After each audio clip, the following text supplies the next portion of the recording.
کیا آپ جانتے ہیں کہ ارطغرل غازی نے ہی دنیا کی سب سے طاقتور سلطنت کی بنیاد رکھی تھی؟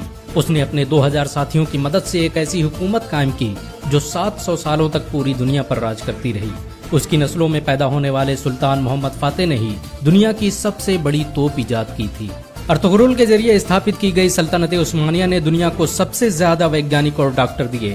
راکٹ ٹیکنالوجی پر آدھارت دنیا کا پہلا جہاز سلطنت عثمانیہ میں ہی بنایا گیا تھا۔ ارطغرل نے ڈاکٹروں اور عالموں کی ایک بڑی جماعت تیار کی تھی جو مفت میں لوگوں کی مدد کرتی تھی۔ ان کا پورا خرچ ارطغرل خود اٹھاتا تھا۔ ارطغرل اکیلا انسان تھا جس سے منگول بھی دہشت کھاتے تھے۔ 13ویں صدی عیسوی میں جب منگولوں نے مسلمانوں کے سارے بڑے شہر تباہ کر دیے تو ارطغرل نے سوغوت میں دنیا کی سب سے طاقتور سلطنت کی بنیاد رکھی۔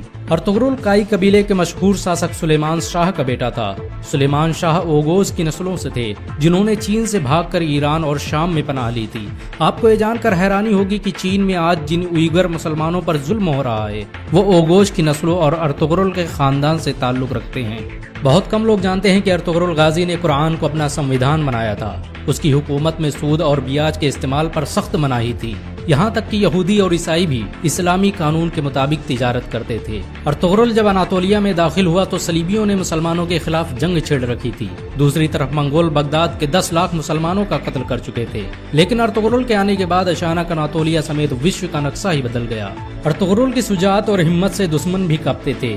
اس نے اپنے چند ساتھیوں کی مدد سے چنگیز خان کی فوجوں کو گھٹنے ٹیکنے پر مجبور کر دیا۔ صلیبیوں اور منگولوں کے خلاف ارطغرل کے جذبے کو دیکھتے ہوئے سلجوقی سلطان علاؤالدین کیقوباد نے اسے انکارا کی زمینوں کا مالک بنا دیا۔ ارطغرل قرآن کے بنائے اصولوں کے مطابق حکومت کرتا تھا۔ اس کی نظر میں سب برابر تھے، یہی وجہ ہے کہ اس سے پربھاوت ہو کر بہت سے لوگ مسلمان بن گئے۔ چنگیز خان کے سپہ سالار اور صلیبی کمانڈروں نے بھی ارطغرل کے ہاتھوں اسلام قبول کر لیا۔ اناطولیہ کی سرحدوں میں آ کر ارطغرل نے سب سے پہلے سوغوت کا قلعہ فتح کیا۔ یہ وہی قلعہ تھا جہاں پر ہزاروں مسلمان قتل کیے گئے تھے۔ سوغوت کو فتح کرنے کے بعد ارطغرل نے وہاں ایسا نظام قائم کیا کہ وہ سلجوقی سلطنت کا سب سے امیر شہر بن گیا۔ اس کی حکومت میں یورپ کی ایک بڑی آبادی ویاپار کرنے سوغوت آتی تھی۔ ارطغرل بڑا ہی انصاف پسند تھا۔ اس کی تلوار ہمیشہ میان سے باہر رہتی تھی۔ سلجوقی سلطنت کے خلاف سازش رچنے والے سعد الدین کوپک سے لے کر کمانڈر ڈریگوس کو اس نے سرے عام قتل کر دیا تھا۔ ارطغرل نے جس سلطنت کی بنیاد رکھی اس نے ماتر 100 سال کے اندر ہی آدھی دنیا کو فتح کر لیا۔ اس سلطنت کی سرحدیں ایشیا سے لے کر یورپ اور افریقہ تک پھیلی ہوئی تھی، یہاں تک کہ پورا بھومدھیہ ساگر خلافت عثمانیہ کے قبضے میں تھا۔ 17ویں صدی عیسوی تک دنیا کی آدھی دولت سلطنت عثمانیہ کے قبضے میں تھی۔ جاپان، روس اور فرانس جیسے دیش ترکی کی خلافت عثمانیہ سے قرضے لیتے تھے۔